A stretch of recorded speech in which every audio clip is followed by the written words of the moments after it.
Okay students, today we will start the refraction of light in glass prism. We'll see what happens in glass prism. Here you can see this is the image of glass prism. Glass prism means a triangular shaped glass material. Here you can see ABC, which is ABC, one triangular shape, and DEF, back side. This is DEF is from back side. So ABC and DEF are called principal section of the prism. And here you can see the angle BAC is denoted by capital A, called as angle of prism.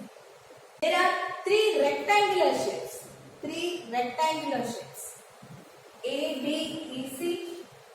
I write here three rectangular shapes. A, B, this is triangular part. Now we are talking about rectangle. A, D, C, F, one side. A, D, B, E, other side. And base is there, at the base also. B, E, F, C. So you are having three rectangular shapes. These two rectangular shapes, which are on either side of the prism, are called as refracting surfaces. Refracting surfaces. Why they are called refracting surfaces? Because light will bend there, change the direction at the first phase and the second phase. And what happens at BECF? It was rough or it was polished, grounded. Okay, grounded. Bottom base of the prism was grounded. So these are the parts, or these are the names of the prism. What we call the triangular part of the prism on either sides, on two sides, is called principal section of the prism, and the angle BAC is called angle of the prism. Angle of the prism denoted by the letter A. And there are three rectangular shapes. Out of those two, on either side of the prism are called refracting surface, and the base of the prism, this is the base, which is grounded, made rough. Okay, so whenever we will see the light entering the prism, it was only shown like this. To be understood, the light enters into the refracting medium, refracting surface. Here it undergoes refraction. Okay, now let us see when light enters obliquely, means making some angle. So we can draw a normal here at the point of incidence, and the angle between the normal and incident ray is called angle of incidence. This is your incident ray, normal, and this one is ABC, principal section of the prism. So we know when it is traveling from rarer to denser, here it is traveling from air to glass medium, glass prism, air to glass medium. When traveling from rarer to denser, the light ray will bend towards the normal. Rarer to denser, bend towards the normal, bends towards the normal. Actually, it should go like this without any deviation. But when it is traveling from one medium to another medium, rarer to denser, speed will decrease. So it bends towards the normal. Can you see it clearly? It is bending towards the normal. Okay. So this is your deviation. Let us name it as delta 1, deviation of this light ray, deviation from its original path. And angle between the refracted ray and the normal, is called angle of refraction. Let us name it as R1. So now we can see it was bent towards the base. BC is the base of the prism, bent towards the base.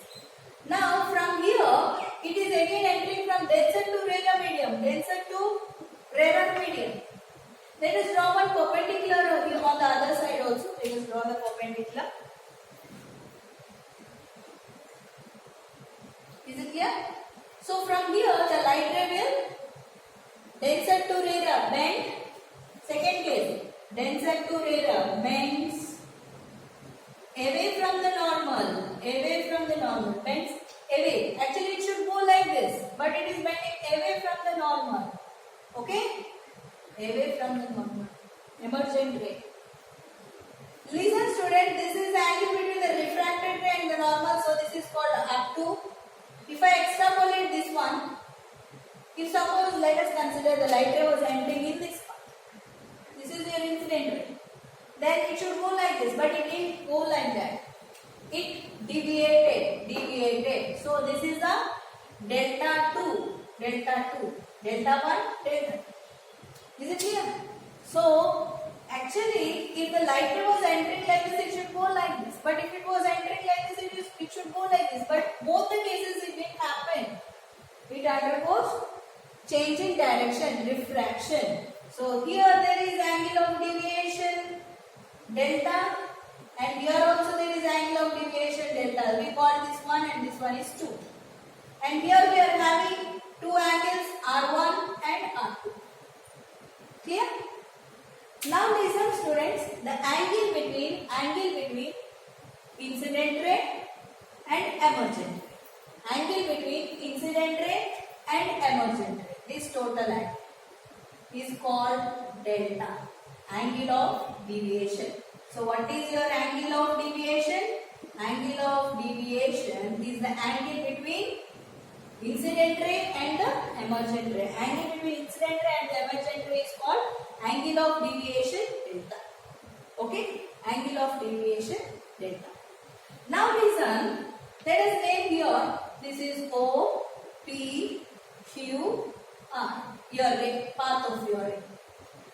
And here also normals making some angle M, and this point is N. So you can see two triangles PAQ making an angle of prism denoted by capital A. Angle of the prism, capital A. So now from this expression, from this diagram, it is very clear that the ray of light when enters into the prism, it bends towards the base. Comes out, again bends towards the base. So this is angle of incidence. Let us consider this is I1, and this one is I2. From previous class video, we can tell the angle of deviation delta 1. How much it deviated? Delta 1 is equal to I1 minus R1, and your delta 2 is equal to I2 minus R2, because I2 is bigger. I2 minus R2, I1 minus R1, I2 minus R2. Okay. Now we will calculate the angle of deviation delta. We will derive an expression for this angle of deviation delta. To derive the expression for angle of deviation delta, what is delta? Actually, it is the angle between, let us name letter L. LMQ. The angle delta is nothing but the angle LMQ. Okay. So we derive the expression for angle of deviation. So angle of deviation LMQ is equal to angle MPQ and angle NQP. Angle of deviation delta is equal to delta 1 plus delta 2. Angle of deviation delta is equal to delta 1 plus delta 2. We already got the expressions. What is delta 1? Angle MPQ is equal to delta 1 I1 minus R1 plus I2 minus R2 delta. So your angle of deviation is equal to I1 plus I2 minus R1 plus R2. I1 plus I2 minus R1 plus R2. Now listen students, we will consider two triangles APNQ. Two triangles from this part. Equilateral triangles. So there are equilateral triangles APQ and PNQ. From this two equilateral triangles, one at the top and the other one at the bottom, angle PAQ plus angle PNQ, because these two are equilateral equilateral triangles is equal to 180 degrees. We already know PAQ. PAQ is angle of prism A. So this is A, angle of prism, plus PNQ is equal to 180 degrees. Now we will take this A onto the other side. So angle PNQ is equal to 180 minus A. 180 minus A. Now we should get the angle PNQ to substitute here. Angle PNQ. PNQ. Okay. So from this diagram, it is very clear. From this diagram, it is very clear. Angle PNQ is equal to 180 plus R1. 180 minus R1 plus R2. 180. Total is 180, right? So minus R1 plus R2. Let us substitute this value here. So 180 degrees minus R1 plus R2 is equal to 180 degrees minus A. From this expression it is very clear your A is equal to, because everything will be cancelled, 180 on both sides. R1 plus R2. Substitute this in your expression. R1 plus R2 is equal to A. So what happens to your delta? So delta is equal to angle of deviation is equal to I1 plus I2 minus capital A. Minus capital A. So from this we will get angle of deviation delta is equal to angle of deviation delta is equal to, what do you get final equation? Delta is equal to, bring this minus A onto the other side. Angle of prism plus angle of deviation is equal to I1 plus I2. We will prove this in practicals also, in your 10th class practicals. So we will prove this expression. And experimentally all these expressions are also proved. Okay? They are also proved already. So everything is proved experimentally. Even you will do the verification in your practical exams. So angle of deviation plus angle of prism will be equal to sum of angle of incidence and angle of emergence.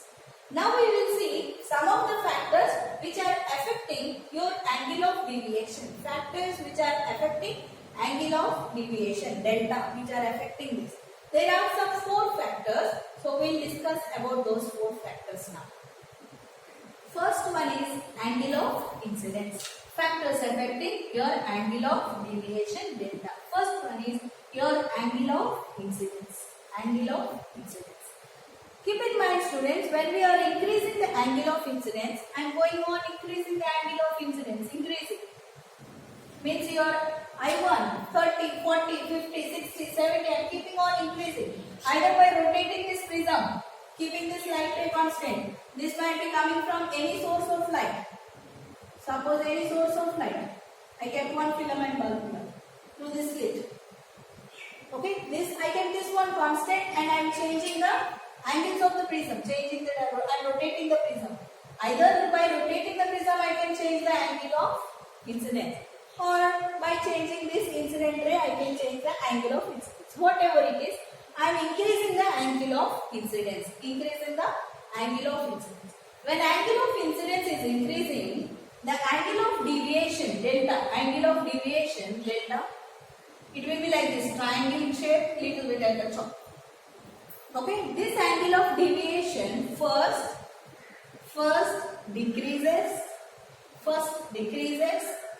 comes to minimum value, we'll call it as delta, angle of deviation, delta minimum, and then after coming to the minimum values, it starts increasing, If we draw the graph for the values of angle of incidence, and your delta, I delta graph, we will get a curve. You look carefully. By increasing the angle of incidence, it slowly decreases, comes to a minimum point, minimum value, delta minimum, and then it starts increasing. It starts increasing. This part is called angle of deviation with minimum value. Minimum value. So listen students, at minimum value, at minimum angle of deviation, that position of the prism is called minimum position of the prism. Minimum position of the prism. At minimum deviation, I1 will be equal to I2. Angle of incidence will be equal to angle of emergence. So you can see many angle of incidences. 40, 50, 60, 70, whatever it is. So it will deviate and comes on. This is another normal. This is I1 and your I2. So you can see with many angles, many angles. When this is equal to 48 degrees, same here also 48 degrees. So in this particular case, I1 is equal to I2. So you will get a minimum deviation. Let us calculate the minimum deviation formula. So generally we know delta is equal to I1 plus I2 minus A. A is the angle of prism. Let it be 60 degrees. So now we are telling for delta minimum value, I1 is equal to I2, let it be I. So delta minimum is equal to I plus I minus A, means 2I minus A. So delta minimum can be calculated using this expression, 2I minus A. Let us see one of the example here. So delta minimum is equal to 2 into 48 degrees minus 60 degrees. Angle of prism. So it will be around 36 degrees. So minimum is 36 degrees. So we can calculate delta minimum. So what is the factor which is affecting your angle of deviation? First factor, angle of incidence. So by increasing the angle of incidence, delta value, angle of deviation decreases first and then comes to minimum and then increases. In the minimum position, angle of incidence is equal to angle of emergence. And one very important point, this is your ray, OPQR, your principal section ABC. At minimum, at angle of deviation is minimum, your PQ, your ray PQ will be parallel to the base of the prism BC. PQ will be ray PQ. Your ray PQ will be parallel to base BC. So the base of the prism BC. The second factor is refractive index. So refractive index depends on the material of the medium of this medium where the light is traveling. Flint glass, ground glass, whatever, or normal glass. So this refractive index depends on the material of the medium. If more the refractive index, more will be your angle of deviation. More the refractive index, more will be the angle of deviation. Or if your refractive index will increase, angle of deviation also increases. And now moving on to the third factor, angle of prism capital A. Angle of prism capital A. When angle of prism is increasing, here we have taken angle of prism 60. We can increase the angle of prism between the two refracting surfaces. Angle between two refracting surfaces. We can increase or we can decrease. Okay. So by increasing the angle of prism, angle of deviation also increases. Angle of deviation also increases. And the last factor is your wavelength, fourth one. Last factor is your wavelength. We know wavelength of different colors is different. Wavelength of violet is less than wavelength of red color. We already have the knowledge in the previous class that refractive index is inversely proportional to lambda. Refractive index is inversely proportional to wavelength. So refractive index of violet light is more than refractive index of red light. From previous knowledge. Now it is very clear. We have this expression here. So delta of angle of deviation for violet light is more than angle of deviation of red light. Is it clear, students? So these are the factors which are affecting the angle of deviation.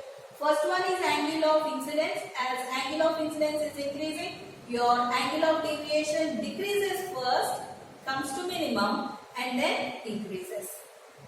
And refractive index, your second factor. As refractive index is increasing, angle of deviation increases. Angle of prism is increasing, angle of deviation also increases. Third one, wavelength. Less the wavelength, more is the deviation. Less the wavelength, more is the deviation. Clear? So this is what about angle of deviation and factors affecting angle of